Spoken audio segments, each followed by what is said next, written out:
de que Pablo tiene el deseo de ver a los tesalonicenses, ya que sus detractores, una de las cosas que decían, es que Pablo no los amaba en verdad, ya que Pablo no había o ya no estaba con ellos, ¿ok? O no había vuelto a verlos.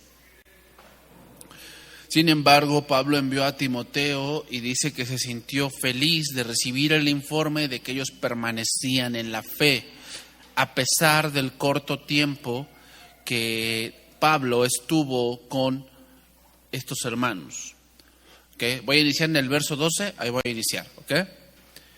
Y el Señor os haga crecer y abundar en amor, unos para con otros y para con todos, como también lo hacemos nosotros para con vosotros.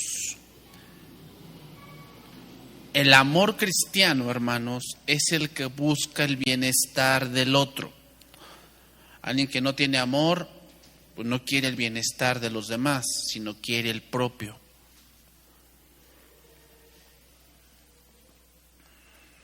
Entonces, una muestra de que somos hijos de Dios, ustedes saben que el primer fruto del Espíritu es el amor.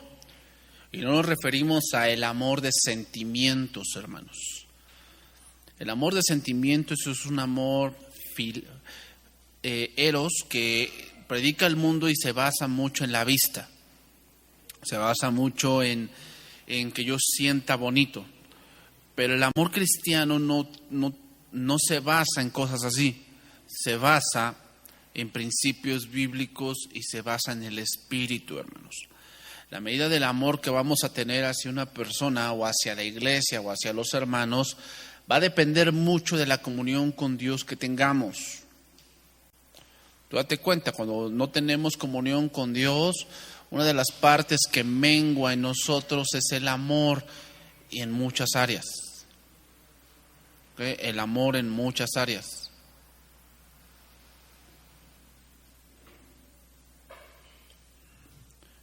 No solamente por los hermanos, puede ser amor hasta por la Biblia, amor por la iglesia y amor por el servicio. Empiezan a menguar. Porque el amor de Dios, el amor ágape, no depende de si sentimos o no bonito, hermanos. Eso no depende. Que eso es a lo que hoy muchos han rebajado el evangelio, ¿verdad? A que te siéntete como un campeón, si tú eres hijo de Dios, eres hijo del rey, eres hijo del que todo lo puede, tú di las cosas y se van a hacer porque tu Dios es el que creó todo el universo. Entonces empiezan a meter a la gente en una esfera de mucho sentimentalismo. El problema con eso, hermanos, es que recordemos que Dios va a permitir en nuestra vida muchas cosas a nuestro parecer malas. Digo a nuestro parecer porque no nos gusta sufrir, pero Dios siempre tiene un propósito bueno en todo lo que hace. Entonces, ahí en esa parte pues nos sentimos bonito y esa es la parte donde muchos fracasan.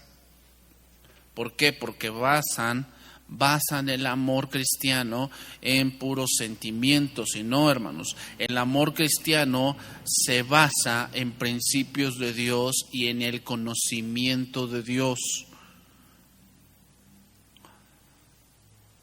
Por eso dice Pablo, y ora por ellos para que tengan esto, que el crecer más y más en Cristo Jesús. El amor divino, hermanos, por el cual ora Pablo es progresivo en su expresión. De hecho, sus posibilidades de crecimiento son ilimitadas. Lo voy a leer en el lenguaje actual, ese verso, 3:12. Le pedimos al Señor que los haga amarse más los unos a los otros y amar también a todos por igual, porque así los amamos nosotros a ustedes.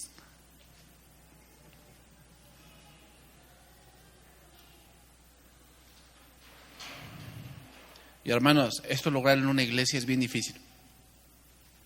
En serio, es bien difícil. Porque amar significa unidad y la unidad es bien difícil. Bien difícil, en serio.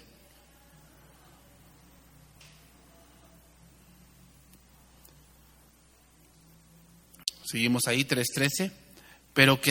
para que sean afirmados vuestros corazones, irreprensibles en santidad delante de Dios nuestro Padre, en la venida de nuestro Señor Jesucristo con todos sus santos. Lenguaje actual, traducción viviente de ese verso, traducción viviente. Que Él, como resultado, fortalezca su corazón para que esté sin culpa y sea santo al estar ustedes delante de Dios nuestro Padre, cuando nuestro Señor Jesús regrese con todo su pueblo santo. Todo el énfasis de esta oración, hermanos, está en la interioridad del carácter personal. Es decir, está implícito que el carácter que se requiere para que los tesalonicenses estén listos para la venida del Señor es el amor.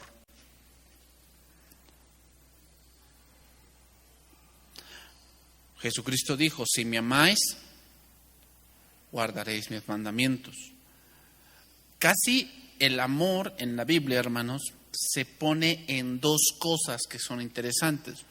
Número uno, el amor al prójimo. Ese es como que un punto como que mucho se especifica en la Biblia.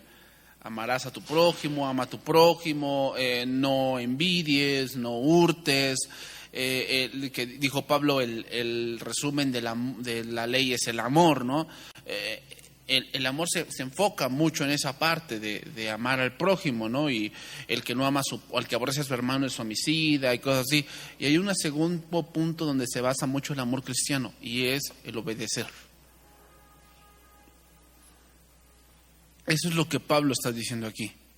Pablo lo que está diciendo aquí, hermanos, es que una persona que no ama al Señor, cuando el Señor venga, eso va a ser lo que más le va a reprender.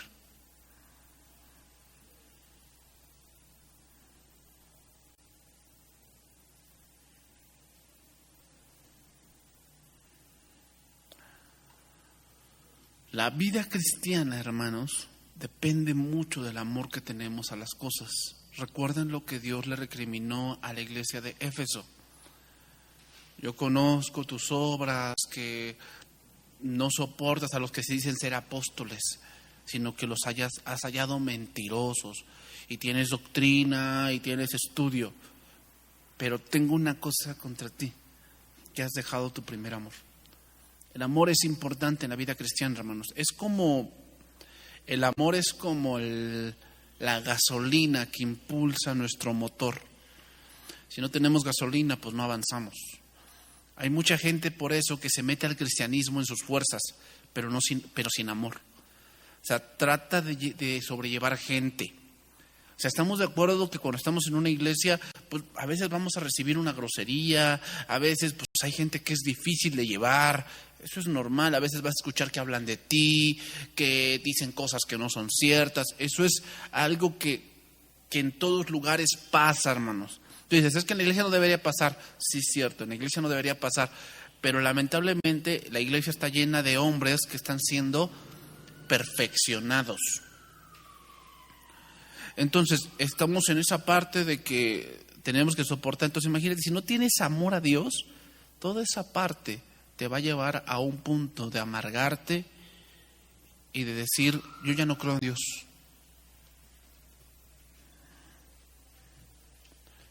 Y una vez platicando con una persona, dice, es que yo ya no voy a la iglesia y yo ya no creo en Dios. Luego, ¿por qué? Porque el pastor de allá abusaba y yo le dije de mi problema y él no hizo nada. Bueno, fue el hombre. El hombre fue el que te falló, no te falló Dios. No, pero él es el representante de Dios. No, estás mal. La Biblia dice que sí, que somos embajadores, pero no dice el pastor, todos somos embajadores. Pero el que te falló fue el hombre, no Dios. Pero te das cuenta, o sea, cuando entramos al cristianismo y no tenemos amor, hay mucha gente que es así. Entra al cristianismo pensando que es el budismo, el catolicismo, que ser judío, ser árabe, ¿no? Y sí se aman a los de ellos. O sea, los judíos aman a sus hermanos en la sangre. Sí los aman. Pero los demás, ¿qué pasa con ellos? Los aborrecen. Entonces hay mucha gente que entra al cristianismo así, tratando de llevar el cristianismo en sus fuerzas, y fracasan. Entonces, hermanos, una de las cosas que Dios nos va a preguntar cuando le veamos es: ¿me amaste? Esa frase que dijo el Señor, ¿te acuerdas? Mateo 25, el juicio de las naciones. Venid benditos de mi Padre, porque cuando tuve hambre, me diste de comer. Cuando tuve sed, o sea, no es tanto el punto del hecho de hacer, hermanos, porque cualquiera hace eso, ¿ok? Hasta los ricachones dan de comer a niños en África. ¿Pero a qué se refiere el Señor cuando dice: estuve en la cárcel y me visitaste, enfermo y viniste a mí? ¿A qué se refiere el Señor? Que hacemos las cosas, dice, por cuanto lo hicieron a ellos, a mí lo hicisteis. A mí lo hiciste. ¿Qué quiere decir? Que lo hiciste porque me amabas, no por hacerlo. O sea, ¿tú piensas que los malos no hacían eso? O sea, ¿tú piensas que uno que vende droga no hace eso? ¿Que da de comer a alguien? Hacen hospitales, hacen escuelas, ¿verdad? Entonces, ¿por qué no están del lado derecho? Porque el punto dado aquí es el amor. Y muchos lo hacen por reconocimiento. Porque la gente me aplauda, para que vean que yo no soy tan malo. Dice, pero los de la izquierda dijeron: Señor, ¿cuándo te vimos así y no te servimos? O sea, lo hiciste pues para que te reconocieran, pero no lo hiciste porque me amabas. Ese es el punto importante, hermanos. Muchas de las cosas que hacemos, ¿sabes por qué no valen? Porque no las hacemos en amor, las hacemos por hacer. El tema de la venida del Señor debe ser usado no para hacer cálculos y calendarios, hermanos, de los eventos, sino como un desafío de una manera diferente de vivir. O sea, debemos entender que cuando Cristo venga, sí, viene para librarnos y para ya quitarnos de este mundo corrupto, pero a la vez debemos entender que Cristo viene para hacer juicio. ¿Y el juicio por dónde empieza? Por la casa de Dios. Que sí, viene Cristo, y recuerden que sí viene y nos arrebata, pero inmediatamente, ¿sabes qué va a venir? El tribunal de Cristo. O sea, tenemos que dar cuentas de lo que hicimos en el cuerpo. Y una de las cosas que Dios va a preguntarnos es: ¿me amaste? ¿Hiciste las cosas por mí o por ti? No, Señor, tú sabes que lo hice por ti. No, no es cierto. Porque estas cosas que tú hacías, tú te enojaste porque nadie te lo reconocía. Tú no lo hacías por mí, lo hacías por ti. O sea, hermanos, muchas de las cosas que hoy muchos cristianos hacen, que las publican en Facebook, quedan sin recompensa. O sea, ¿cuánta gente que publica en Facebook lo que hace queda sin recompensa? ¿Por qué? Porque no sepa tu derecha lo que hace la izquierda. ¿Hiciste eso? Está bien, tú y Dios. Pero muchos, hoy lo veo que muchos publican en las redes sociales lo que hacen en ayuda. ¿Por quién crees que lo hagan? ¿Por Dios? Dice, no es que yo lo publico para gloria de Dios. Yo no creo que Jesús haga eso. Yo no creo. Yo veo en la Biblia que a muchos les decía: mira, no lo hagas, no lo digas a nadie. Que cuando Jesús dice que él sabía que venían para apoderarse de él y hacerle rey, él mejor se retiraba a lugares desiertos. Eso es lo que hacía el maestro. ¿Por qué tú quieres los muchos likes y los muchos reconocimientos de que, ay, hermano, gloria a Dios? Ya tienes tu gloria. No esperes de eso una recompensa de Dios. ¿Por qué? Porque buscas el reconocimiento para ti, no para Dios. Entonces concluimos este capítulo.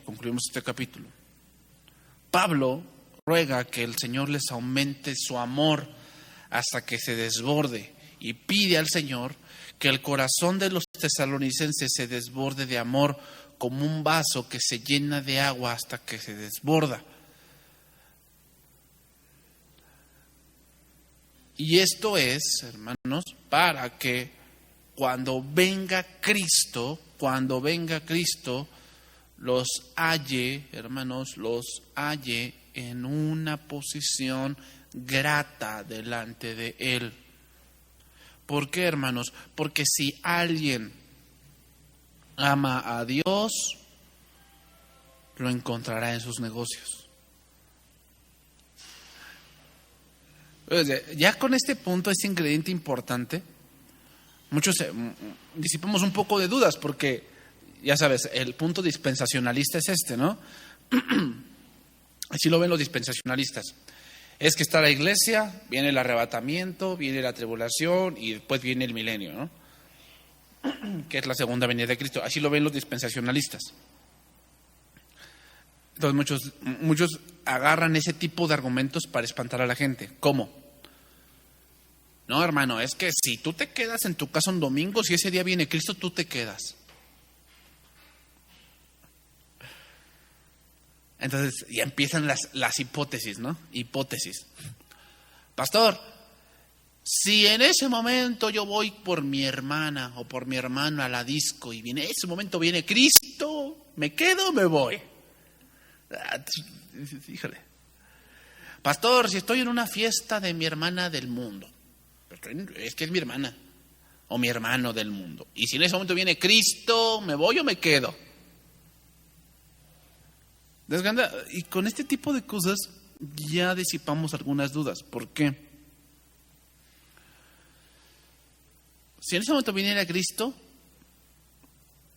el que ama a Dios, ¿dónde lo va a encontrar? En sus negocios. No nos referimos a un lugar, No nos referimos a un lugar, sino donde esté tu tesoro, ahí estará tu corazón. O sea, si tu tesoro es Dios, pues ¿dónde vas a estar? Yo no me refiero a que te tiene que encontrar aquí en la iglesia, no. Me refiero así sea que comamos o bebamos, hagamos, vivamos, subamos, edifiquemos, hacerlo todo para la gloria de Dios. Pero aquí el que no ama a Dios, ¿dónde lo va a encontrar?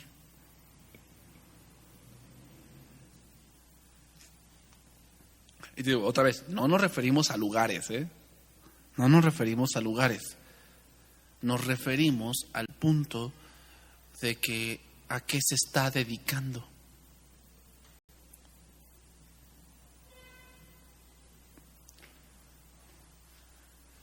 Y recuerden lo que Cristo dijo: el que ama a padre o madre más que a mí, ¿a cuántos Dios los va a rechazar porque amaron más su trabajo?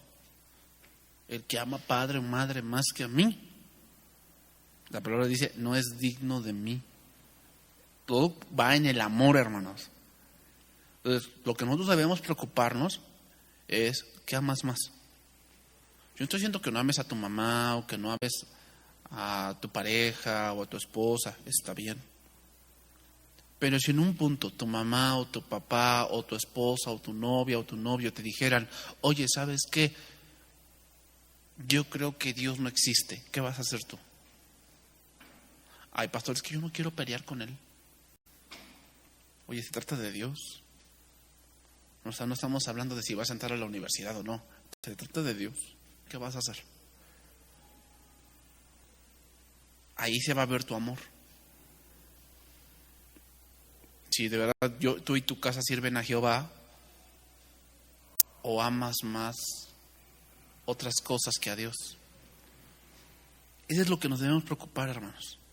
¿De verdad amas a Dios por sobre todas las cosas? O sea, no estoy diciendo que no ames otra cosa, sí, amas otra cosa, pero Dios tiene el lugar prioritario. O sea, no es un lugar, sino Él es lo máximo para ti. O sea, sí, obviamente a ti te gusta viajar, te gusta eso, sí, está bien, pero tú sabes que la voluntad de Dios es prioritaria. Eso es lo que debes pensar, porque muchos ven la voluntad de Dios como una opción, y eso es lo que implica que no amen a Dios. Sí aman a Dios cuando les conviene, ¿Te das cuenta? O sea, no es tan sencillo, hermanos. Y eso es lo que Dios va a juzgar mucho cuando Él venga. Va a decir, ¿tú me amabas? Sí, Señor, tú sabes que te amo. Sí te amaba, Señor. Entonces, ¿por qué tomabas estas decisiones? ¿Por qué cuando podías agradarme no lo hacías, sino te agradabas a ti? Y yo siento que en ese momento pues no vamos a tener nada que decir, ¿no? Vamos a decir, ay, Señor. Capítulo 4. Primera Tesalonicenses 4:1 dice ahí, la vida que agrada a Dios, ¿verdad? Por lo demás, hermanos, os rogamos y exhortamos en el Señor Jesús que de la manera que aprendisteis de nosotros, como os conviene conduciros y agradar a Dios, así abundéis más y más. Aquí en este capítulo, hermanos, comienza la parte práctica de la carta. Esta es la parte práctica. Ahora, venimos de un contexto donde hay persecución, donde podemos decir que aquí que las normas sexuales eran muy bajas en el Imperio Romano. Y hoy en día, en muchas sociedades, no son muy altas. Vivir de manera pura y santa son adornos que identifican la vida cristiana.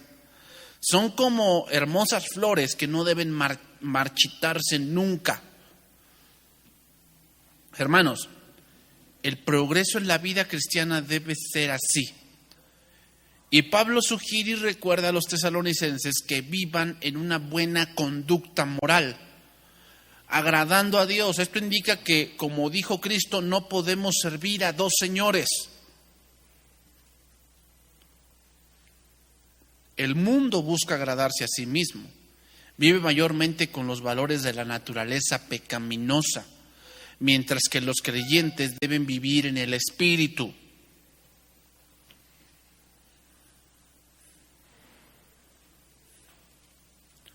Por eso dijo Juan, no améis al mundo, ni las cosas que están en el mundo. Si alguno ama al mundo, el amor de Dios, del Padre, no está en él. Porque todo lo que hay en el mundo, los deseos de la carne, los deseos de los ojos y la vanagloria de la vida, no provienen del Padre, sino del mundo. Y el mundo pasa y sus deseos, pero el que hace la voluntad de Dios permanece para siempre. Podemos tal vez formular varias preguntas aquí y que podríamos meditar. Por decir, ¿cuál es mi razón para vivir y mi meta de mi vida? ¿Cuál es la razón de mi vivir? Ay, pastor, la razón de mi vivir es que yo gane mucho dinero. Pues, si no has leído Eclesiastés 4, dice Eclesiastés 4, que ese tipo de pensamientos es como querer atrapar el viento. ¿Podrás atrapar el viento? O sea, dice es vanidad. Ah, bueno, no, pastor, es que mi meta de vivir es el placer. O sea, yo me doy placer, o sea, yo busco ser feliz y busco darme nuevas experiencias. Estás persiguiendo el viento. Porque jamás vas a ser feliz con eso. Otra pregunta, o bueno, seguimos con eso, ¿no? ¿Cuál es la razón de para vivir o mi meta de mi vida? ¿Un auto? ¿Una casa? ¿Tener una familia? ¿Tener una profesión interesante y estimulante? ¿Divertirse? ¿No hacer mal a nadie? ¿O una combinación de todo? Pero el Salmo nos dice, Señor, el hacer tu voluntad me ha agradado. La palabra hebrea de agradado significa me ha completado. La meta de todo creyente es agradar a Dios en todo.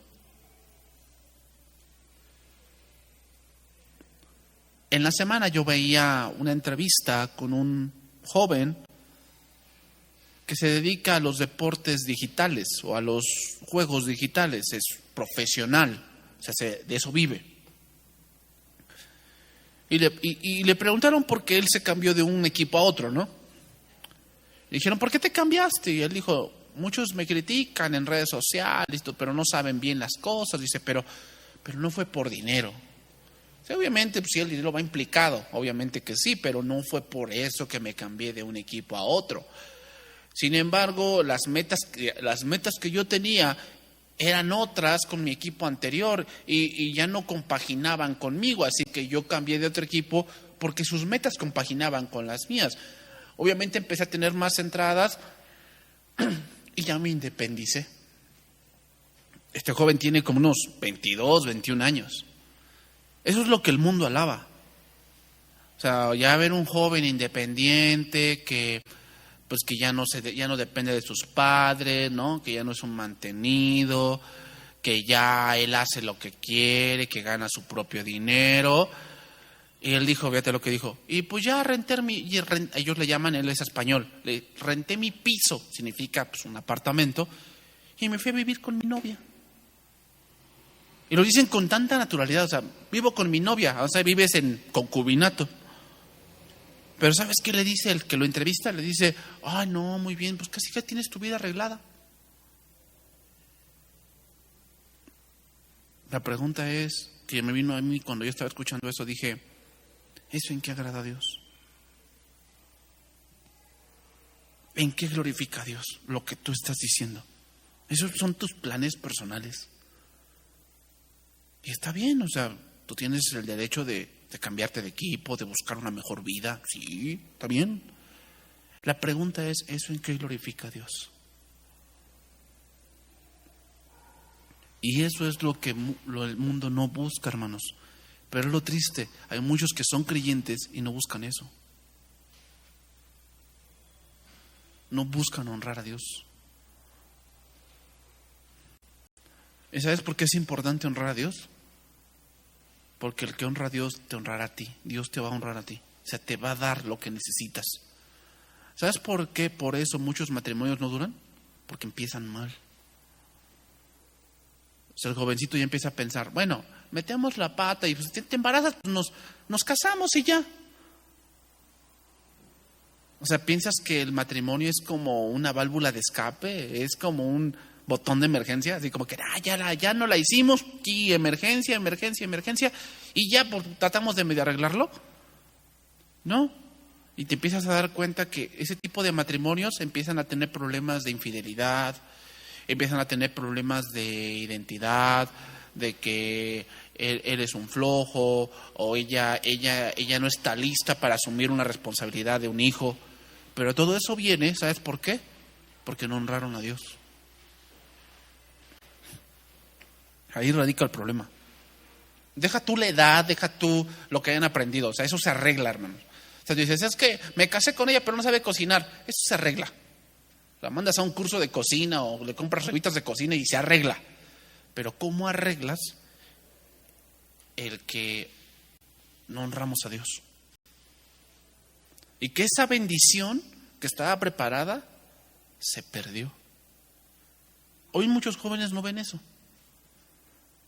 A ver, te pregunto una cosa. ¿Por qué peleaba Jacob con su hermano? Por la bendición de su padre. Y luego más adelante Jacob peleó con un hombre, con un ángel en Peniel. Y que le dijo, no te voy a dejar hasta que, ¿qué? Hasta que no me bendigas. O sea, eso nos deja ver algo. Que hoy en día se ha menospreciado la bendición de los padres. O sea, de que, oye, papá, me voy a casar. Y que el papá te diga, oye, hijo, qué bueno. Que Dios te bendiga. Hermanos, eso se ha menospreciado mucho, pero si eso está en la Biblia, es que es algo importante. Que hoy los jóvenes, ¿cómo lo ven? O sea, él ya vivió. Y por eso les va mal. Les va mal. ¿Por qué? Porque buscan agradarse a sí mismos, no agradar a Dios.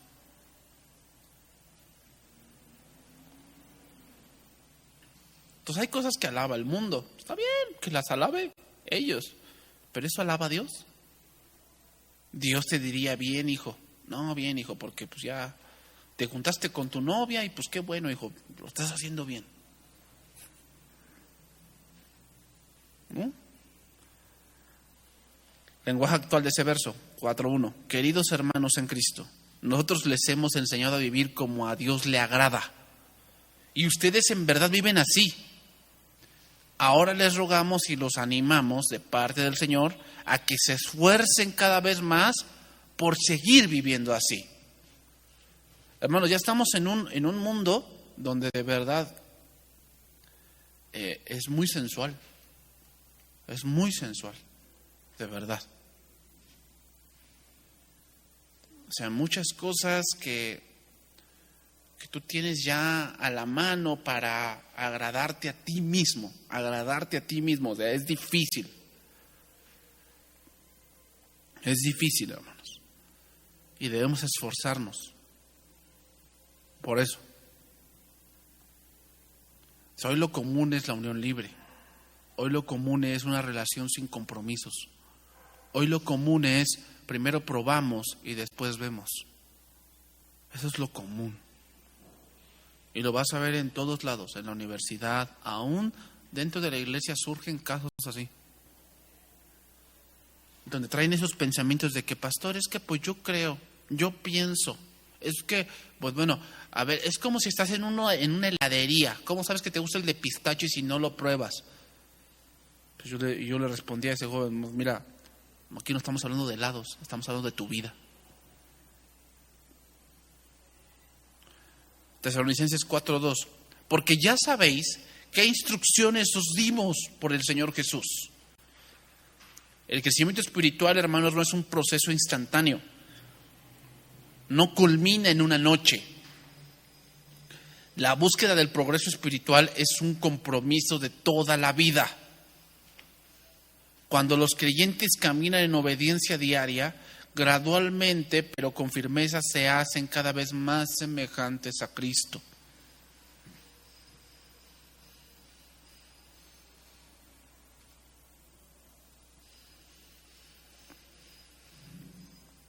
Entonces, hermanos, debemos entender algo, y es que cuando la Biblia dice algo es por nuestro bien.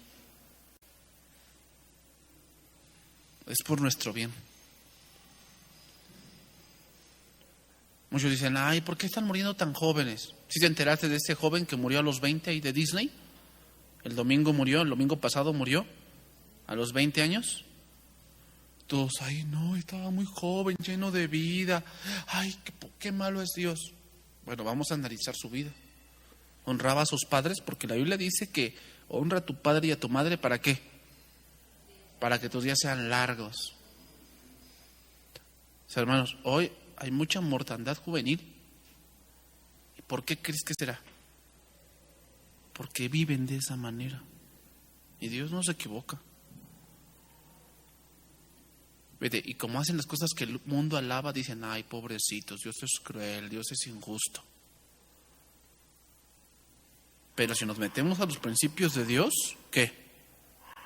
Yo pongo delante de ti la vida y la muerte, la maldición y la bendición. Escoge pues ¿qué? La vida para que vivas. Versículo 3, pues la voluntad de Dios, dice ahí, es vuestra santificación, que os apartéis de fornicación.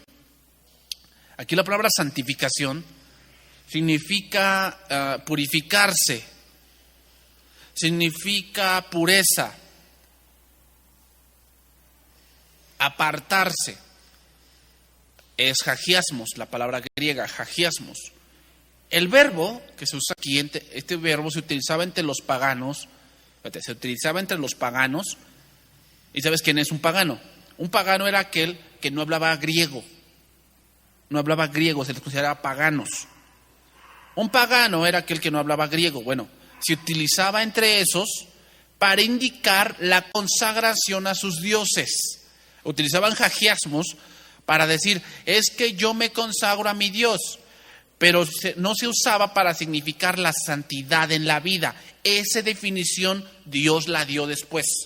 O sea, hagiasmos después empezó a utilizar para decir, vivan una vida santa. Antes solamente se utilizaba para decir, es que yo hago esto para santificarme a mi Dios. Pero ahora dicen, la manera cristiana es, si tú te santificas para Dios es porque vives para Dios. Pero ahora el significado es una consagración total a Dios. En el ámbito sexual es uno de ellos, ¿ok? No darle rienda suelta a lo que yo sienta. Esto no debe ser así, ya que un fuego sin control destruye. Y así como el día de hoy, en la época de los tesalonicenses, había mucha perversión, hermanos, mucha depravación. Tesalónica, hermanos, era parte de la cultura grecorromana. En la ciudad cundían prácticas pecaminosas como la fornicación, el adulterio, la homosexualidad, el travestismo, una amplia variedad de perversiones eróticas y pornográficas. Así como México, como Guadalajara, como Tel Aviv, como Nueva York, así era Tesalónica. Todas realizadas en la conciencia, por una conciencia cauterizada y la aceptación de la sociedad, por lo que había poco o nada de vergüenza o culpa en hacerlo. En Tesalónica, hermanos, se enseñaba que si el adorador se involucraba con una prostituta del templo, entraría en una comunión trascendental con la deidad representada por dicha prostituta. El problema de ver las cosas a la manera del mundo, hermanos, es no tener reglas. Es decir, si este es mi sentir y me hace feliz, entonces eso es lo que debo hacer. Y no, pues es que nos encontramos en una disco, nos encontramos en un antro, nos encontramos en un bar y sentimos el deseo de tener intimidad y pues lo hicimos porque ese fue nuestro sentir. Ella quiso, yo quiso, pues ya. No. Hermanos, una libertad sin reglas te va a matar. Toda libertad debe tener reglas. Y tú lo ves hasta en tu computadora. Hay cosas que la computadora no te permite hacer. ¿Por qué? Hay reglas. ¿Tienes la libertad de utilizarla? Sí. ¿De escribir? Sí, pero hay cosas que no se pueden hacer. Y eso no quiere decir que no seas libre. Pero hemos confundido libertad con autodestrucción. Hermanos, una persona que hace de su libertad sin reglas se está construyendo una jaula para sí mismo. Y lo que él llama libertad en realidad es una prisión.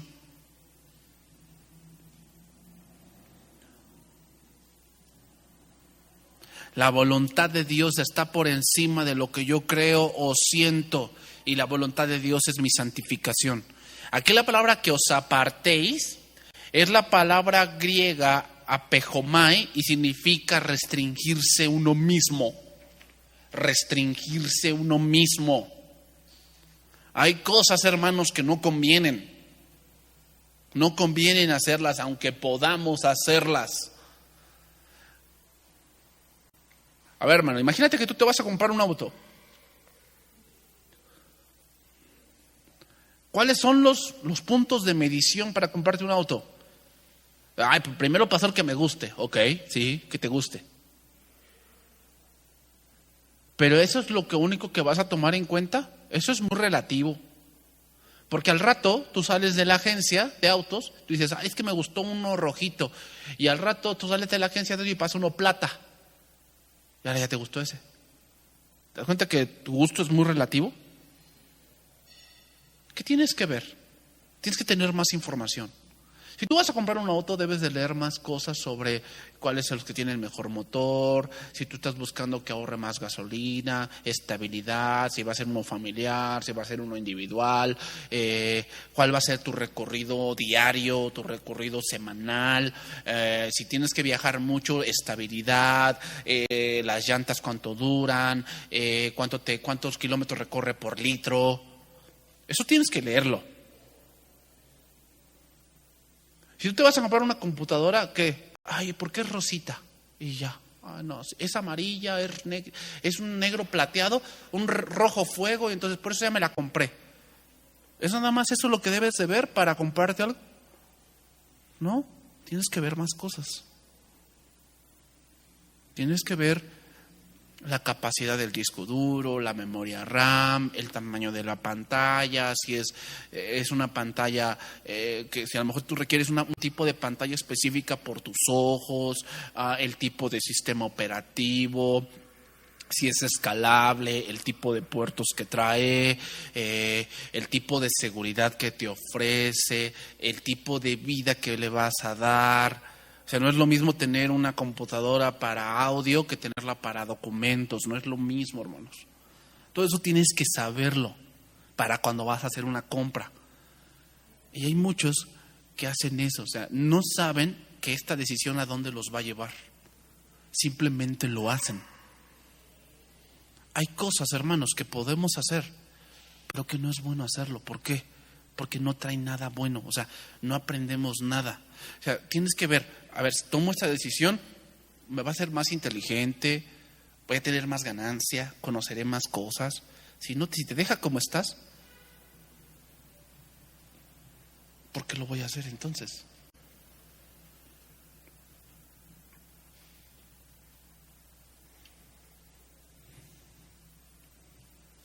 La idea es que la perversión sexual comienza en la mente, hermanos.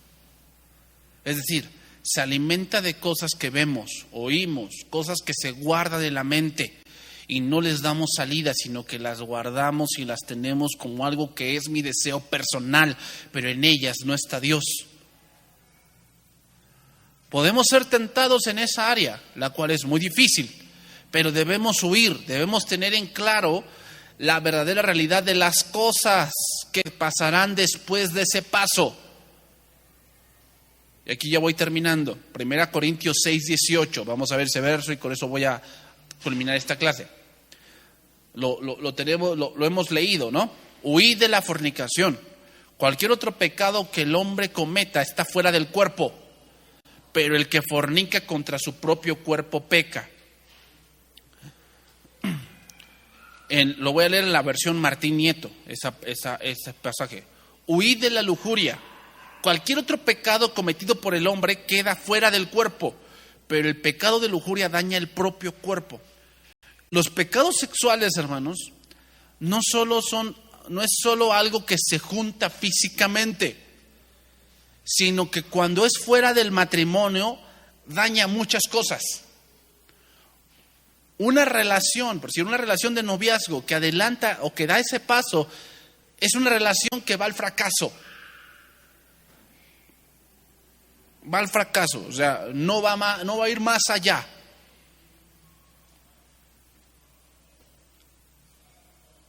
Tú puedes robar y resarcir el daño.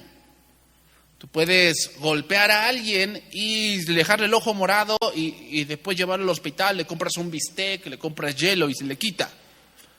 Pero el pecado de la fornicación es un pecado que va hasta el alma. Daña tus sentimientos, tus emociones, tu personalidad. Si es una muchacha que es muy inocente, cuando da ese paso, te transforma.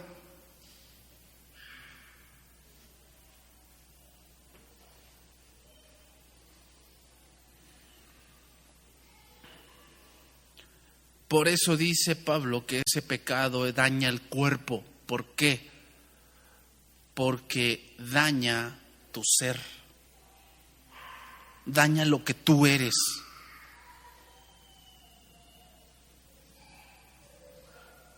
Y mucha de esa gente que empieza a entrar en ese tipo de pecado se vuelve agresivo. Es una muchachita que se vuelve ingobernable. Se vuelve una mujercita que se vuelve, que ella piensa que lo puede todo. Que son jovencitos o jovencitos que piensan que sin eso no son felices. ¿Por qué? Porque se daña a lo más profundo. Por eso ese pecado, lo que son los pecados sexuales, hermanos, son muy destructivos, porque no solamente es que dañas tu mente, no, hermanos, dañas tu corazón, dañas tu alma, tus sentimientos, tus emociones. Son personas que sienten que nadie las quiere. O sea, son jovencitos que después que hacen eso se sienten como objetos, como si fuera nada más, como si fueran un juguete que lo utilizaron en una barata y después los arrumbaron. Eso es lo que pasa con ese tipo de pecados. Por eso son muy destructivos. Por eso dice Pablo, huyan de eso. ¿Por qué? Porque tal vez un robo lo puedes resarcir, pero ¿cómo resarces tu corazón? Es un proceso muy largo, hermanos, para ¿cómo decirlo?, sanear ese tipo de cosas. Lleva tiempo.